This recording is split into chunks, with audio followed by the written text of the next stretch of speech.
que nunca me abandonarás. Fiel eres Dios, sé que tú no fallarás. Y miro al futuro y veo tu verdad. Sé que tus promesas cumplirás. Grande eres Dios, por eso yo canto. Sé que conmigo estás. Nunca me doy por vencido, no. Sé que conmigo estás.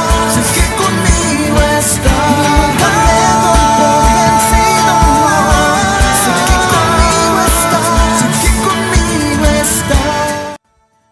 Muy buen día, Iglesia Gran Comisión. Gustoso de poder saludarte y fuerte el abrazo fraternal desde aquí. Retomamos por ahora en esta versión online hasta nuevo aviso, pero no te desalientes, Iglesia. Dios tiene el control de cada uno de nosotros. Continuamos con la serie El ABC de las Finanzas y un tema súper interesante que va a ser impartido por nuestro amigo y pastor Enzo Palumbo. Se llama Dios y el dinero. Pero antes, quiero que tomes un tiempo allí con las personas con quien estés y órale a Dios. Pide que Dios abra tu corazón para que este mensaje sea de gran impacto y edificación para tu vida. Sin más preámbulos, le doy el paso a nuestro amigo Enzo Palumbo.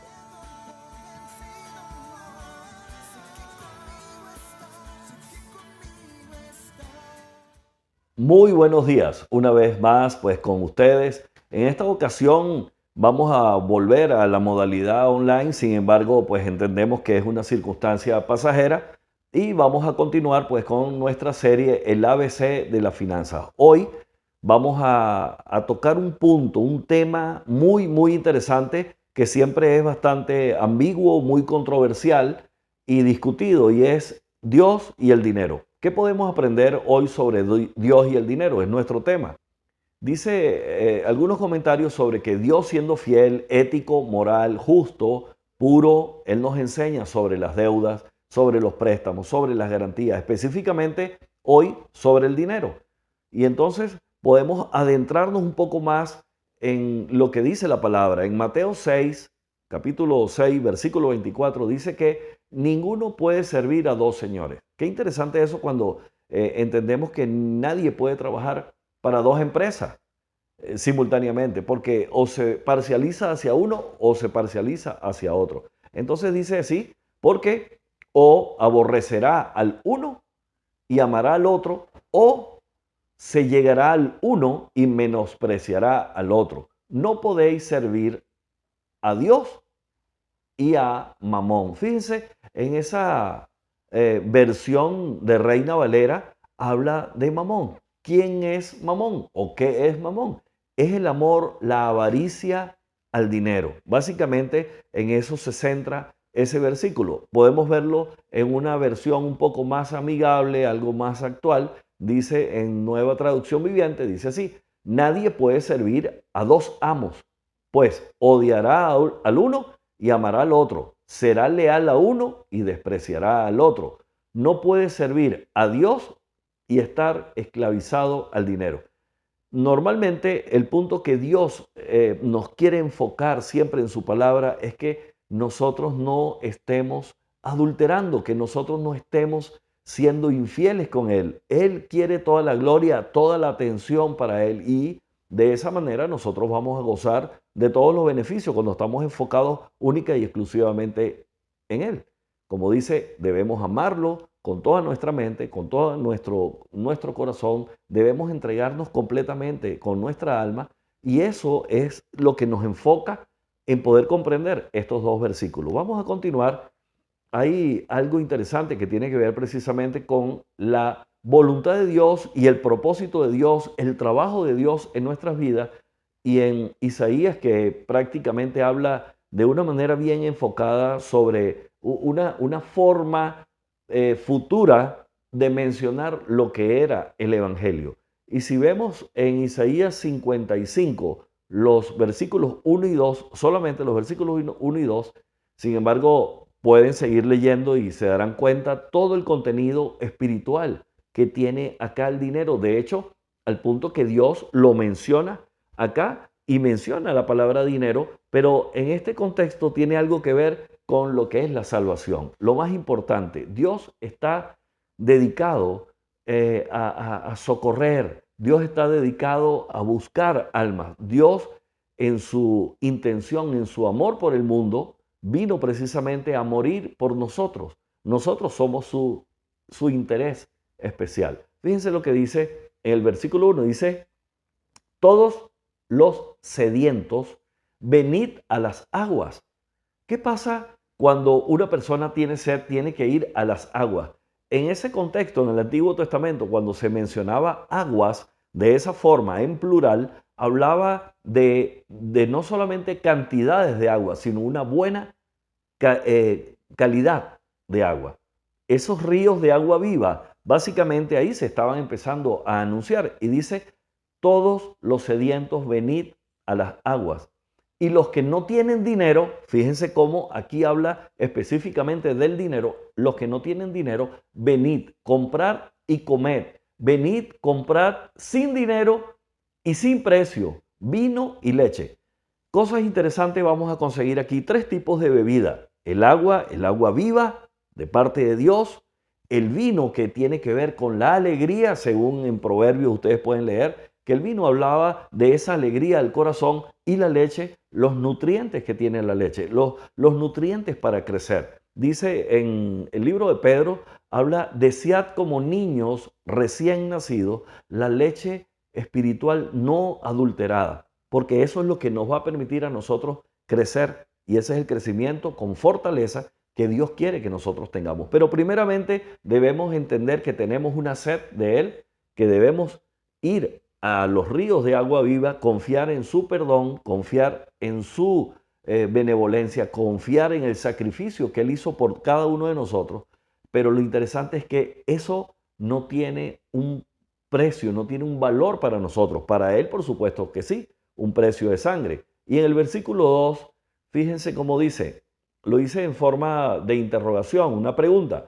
¿Por qué gastáis el dinero en lo que no es pan y vuestro trabajo en lo que no sacia? ¿Por qué nosotros estamos muchas veces enfocados en comer, en saciarnos, pero gastamos mucho dinero cuando en realidad Dios dice que Él da pan a su amado, Él da el sueño a su amado, Él da el descanso a nosotros que somos sus hijos?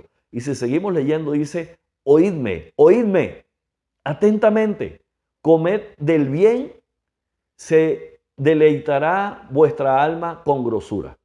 Comer del bien y se deleitará vuestra alma con grosura. O sea, ampliamente. Eso es lo que Dios está informándonos, está advirtiéndonos, está implorándonos que nosotros oigamos de una manera atenta. Esa es la atención que debemos llamar hoy. Si nosotros no nos enfocamos en lo primordial de entender de que tenemos un Padre celestial y nosotros lo único que tenemos que hacer es aceptar su adopción, porque una vez que somos adoptados, tenemos entonces la herencia de Él, quien es el dueño del oro y la plata, el dueño del mundo y todo lo que en Él habita. Si creemos eso, entonces ya comenzamos en buena pro, ya somos sus hijos. Una vez siendo sus hijos, vamos entonces a gozar de todas las dádivas que Él nos quiere dar. Ahora bien, el dinero, eso es otro factor que nosotros tenemos que poner a un lado en un momento para aprender del dinero en cuanto a la administración, porque el valor en sí del dinero no lo da el dinero como tal, como el papel, el billete o la moneda, lo da es la capacidad adquisitiva que nosotros podamos tener cuando tenemos el dinero. Pero muchas veces nos enamoramos tanto del dinero porque se pueden adquirir cosas, y esas son las cosas precisamente que Dios está ahorita poniéndonos un freno. No te enfoques en el dinero. Hay cosas más importantes, cosas maravillosas que Él nos puede dar. En este caso, podemos ver que tenemos algunos recursos, algunas cosas, algunos bienes que debemos entender, debemos buscar, debemos valorar. Dice que en el barbecho, o sea, en la provisión, en la capacidad, en tu cercanía, en el barbecho del pobre, hay mucho pan, mas se desperdicia por falta de juicio.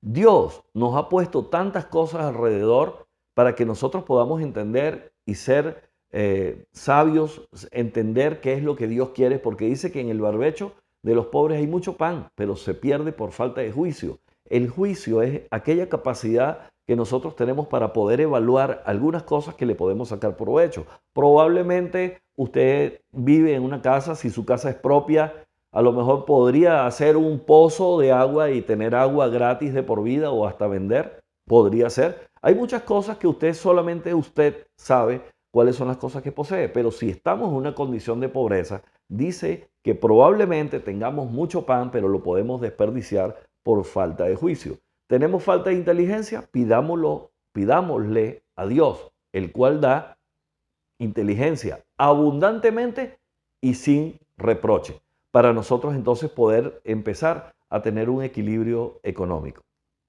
Por otra parte, podemos preguntarnos cómo podemos lidiar con esta situación financiera, con lo que estamos viviendo. No es oculto para nosotros, no es en realidad nada escondido lo que estamos viviendo, es algo visible a la luz pública de cómo estamos siendo afectados por la situación económica, por la inflación, por la escasez, por los precios tan altos, por tanta dificultad que sabemos todos los venezolanos lo que estamos viviendo y no necesito explicar, ¿verdad?, la dimensión del problema. Solamente debemos entender que sí tenemos una situación financiera que podemos cambiar, que podemos sopesar y ver de qué forma con la palabra podemos entonces alinearnos y tener una vida un poco más plena, un poco más tranquila, obviamente al conocer los principios.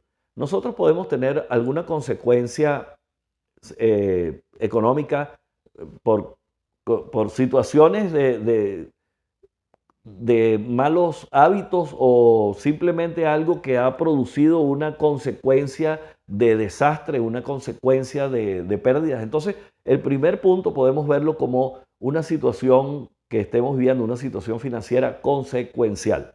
¿Cuál es la consecuencia de? Y miren esto que me llama mucho la atención en Éxodo capítulo 9, versículo desde el 29 hasta el 32. Estaba aconteciendo algo tan profundo, tan interesante, de verdad que me cautiva pensar cómo actúa Dios.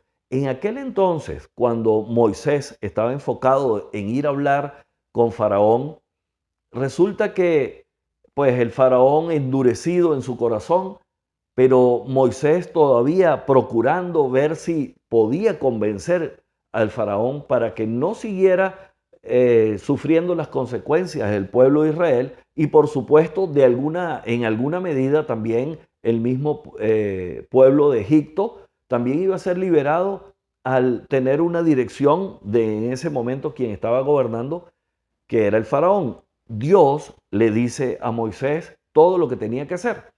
Pero entonces dice acá en el versículo 29, y le respondió Moisés, tan pronto, porque ahí estaba el faraón diciéndole que por favor, sí, váyanse, que tranquilo, yo voy a dejar ir mi pueblo siempre y cuando cese en este momento toda la tempestad y cese todas las plagas. Entonces Moisés le respondió así, dice, tan pronto salga yo de la ciudad, extenderé mi mano a Jehová y los truenos cesarán y no habrá más granizo para que sepas que de Jehová es la tierra. Eso simplemente tenemos que entender de nuevo que, como lo dice en el Salmo 24:1, que de Dios es la tierra y su plenitud y todo lo que en él habita. Entonces ahí Moisés le estaba predicando de alguna manera, diciendo para que tú sepas que el único fuerte, único poderoso, el único dueño de toda la tierra y cómo funciona es el mismo Jehová Dios. Y en el versículo 30 dice, el mismo Moisés le dice, sabiendo el corazón del faraón, la terquedad, la necedad, que muchas veces estamos cayendo en situaciones repetitivas a causa de nuestra necedad, a consecuencia de nuestras malas decisiones o a consecuencia de nuestra pobreza espiritual, que no entendemos que tenemos que cambiar la actitud para de alguna manera ver los cambios. Hubo un hombre, un inglés, que dijo, él estaba muy endeudado, empobrecido totalmente. Y él dijo, voy a hacer lo siguiente, me voy a tomar como guía única y exclusiva todo lo que dice en la palabra. Voy a hacer todo lo que dice ahí, todas las recomendaciones que están escritas. No voy a saltar ni un paso y eso de alguna forma pues compromete a Dios. Y él empezó a obedecer a Dios en todo lo que estaba indicando la palabra, lo que decía en la Biblia, y este hombre ha salido de unas deudas tremendas y hoy en día es un hombre muy próspero que está dando mensajes, que está hablando de la palabra de Dios y de todos los principios que Dios nos quiere mostrar. Así que yo creo que si nosotros ponemos en práctica, ponemos por obra lo que Dios dice en su palabra, Él va a cumplir porque Dios es un Dios fiel. Entonces, pero aquí de nuevo, pues fíjense lo que dice Moisés, dice, pero yo sé que ni tú ni tus siervos temeréis todavía la presencia de Jehová Dios. No le vas a temer.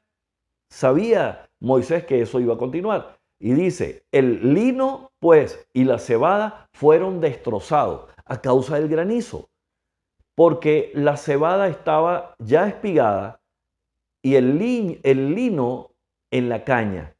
Pero mire el 32. ¿Qué dice el 32? Más el trigo y el centeno no fueron destrozados porque eran tardíos. Es decir, era parte de la cosecha posterior que iba a suceder. ¿Por qué les estoy mencionando este aspecto?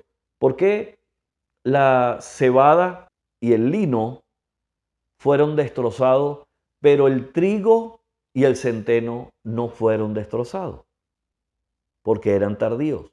¿Por qué no fueron destrozados? No porque Dios no tenía la capacidad, no porque el granizo no podía terminar de hacer daño, simplemente porque muchas veces nosotros tenemos algunas pérdidas y el Señor nos quiere mostrar como que mira lo que estás perdiendo. Te estoy mostrando esta factura, pero hay otra. Estamos perdiendo muchas veces cosas y continuamos en la pérdida por cerrar nuestros oídos, por cerrar nuestros ojos. Si tú y yo estamos pasando una situación y no vemos a ciencia cierta en qué momento tenemos que hacer un coto, en qué momento tenemos que hacer un alto, un para, un no continúes, si no lo hacemos, probablemente no solo vamos a perder el lino y la cebada, sino también podemos perder el trigo y el centeno. Y fíjense que hablando del trigo, pues con el trigo ustedes bien saben todo lo que se puede hacer, una cantidad de alimentos, tortas, pan, pastas, y con el centeno, que parece que no es muy conocido, el centeno es otro cereal interesante, profundo, sumamente alimenticio, con poca cantidad de gluten, que también es bien nutritivo para algunas personas que son intolerantes al gluten. O sea, además es algo dietético, era algo hermoso y Dios todavía estaba sosteniendo, estaba evitando que el daño cayera sobre el trigo y el centeno. Yo no sé cómo hoy podemos interpretar nosotros ese trigo y ese centeno que nosotros podemos ver, aún no lo hemos perdido. No se ha perdido todo. Tenemos la oportunidad. Dios todavía está diciendo, no he destruido todo. Todavía podemos crecer económicamente. Hay algo hipotético que podemos soñar y decir cuál es ese trigo que todavía tengo, cuál es ese centeno que todavía tengo, cuál es esa materia prima que todavía tengo, cuál es esa inteligencia, qué cosas tenemos en la mano que todavía tengo, que todavía no se ha destruido en Venezuela, que todavía el daño no le ha caído al país. ¿Cómo podemos hacer para que ese centeno y ese trigo le podamos nosotros sacar provecho? Esa es una pregunta interesante. Solamente dos cosas de las cuatro, dos se dañaron, pero dos quedaron. No sé si nosotros tenemos todavía dos, o tenemos más, o tenemos una. Pero lo que sí sé es que Dios no lo ha destruido todo. Tenemos la oportunidad. Lean ese verso, profundicen. Para mí, esta es la perla del mensaje de hoy. Que todavía busquemos más, que todavía entendamos cuál es el valor del dinero y el valor de lo que Dios nos está dejando para que nosotros podamos seguir produciendo. Dios es un Dios de amor. Él todavía tiene esa misericordia con nosotros para que podamos nosotros salir adelante con esta penuria, si se quiere, que estamos viviendo desde el punto de vista económico. Otro punto, ¿verdad? Ya hablamos la consecuencial, es decir, las consecuencias de. Entonces, a consecuencia de la necedad, pues se perdieron el 50% de las cosas. El otro 50% todavía Dios, con una esperanza de cambio en nuestro corazón, todavía nos está dando la oportunidad. Así como lo hizo con aquella malignidad que estaba sucediendo en Egipto contra el pueblo de Israel, igualmente Él tiene misericordia con nosotros. Ahora, está otro aspecto, el aspecto de cómo podemos lidiar con ese asunto de la situación financiera en nuestras vidas. ¿Cómo llegamos nosotros a fin de mes? ¿Cómo llegamos a fin de año? ¿Tenemos recursos o no tenemos? ¿Podemos terminar de comprar o no?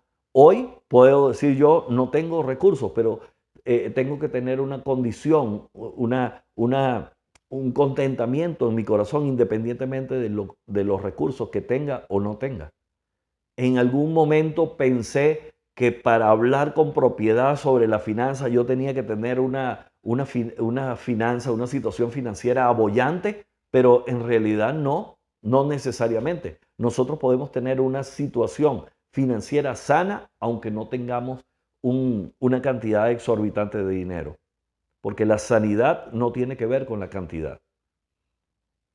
Entonces, ¿qué podemos ver según lo que dice la palabra? Así que, teniendo sustento y abrigo, estemos contentos con esto, porque los que quieren enriquecerse caen en tentación y lazo, que el lazo es una trampa, no es un lacito, es una trampa que se le llamaba lazo en aquel entonces.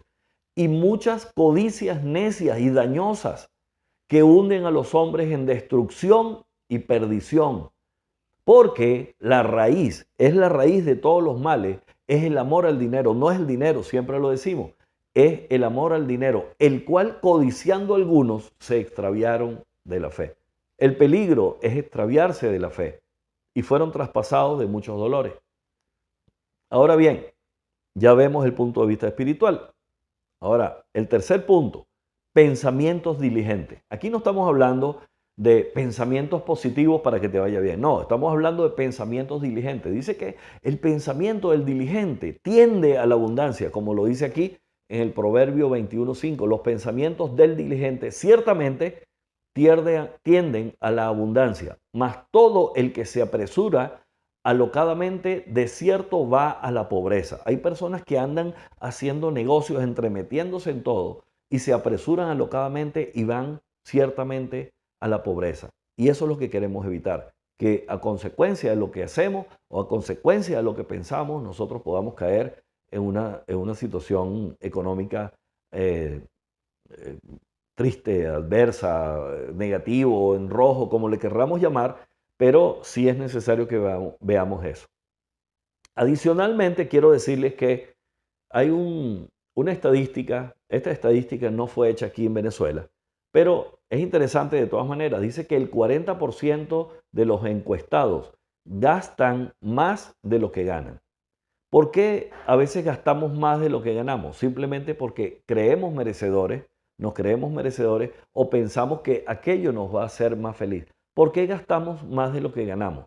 Tenemos un desequilibrio, cuando en realidad nosotros tenemos que tener el contentamiento cuando tenemos techo, cuando tenemos ropa y cuando tenemos alimento. Si tenemos eso cubierto, debemos estar tranquilos, pero muchas veces queremos más porque queremos comprar estatus, porque queremos comprar marca, porque necesitamos sentir que teniendo algo nos vamos a sentir mejor, pero no es así. Así que el 40%, ese 40%, deberíamos nosotros procurar entender si estamos dentro de ese porcentaje o no.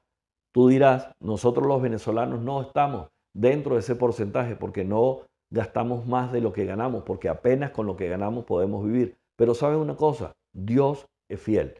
Y dice en la palabra, no he visto justo desamparado, ni su descendencia que mendigue pan. Quiere decir que en toda labor hay fruto y lo que hagas, Dios va a procurar llenar tus graneros, llenar tus necesidades, satisfacer. ¿A través de quién? Nosotros en Latinoamérica siempre creemos que la figura del hombre, el machismo, el hombre provee, a veces el hombre no puede, a veces la mujer, a veces ninguno, pero siempre la provisión proviene de Dios. Entonces debemos creer siempre en ese Jehová Jireh. Dios es el que provee. no estemos tan enfocados por el dinero, porque Dios nos está dando mucho más abundantemente de lo que pedimos o entendemos. Probablemente nos está dando salud, probablemente nos está consiguiendo las medicinas con alguien, probablemente tenemos apenas un empleo que solamente podemos tener un ingreso básico, pero algunos beneficios. Sea como sea, Dios está en control, Dios está al tanto y Dios quiere velar por nosotros.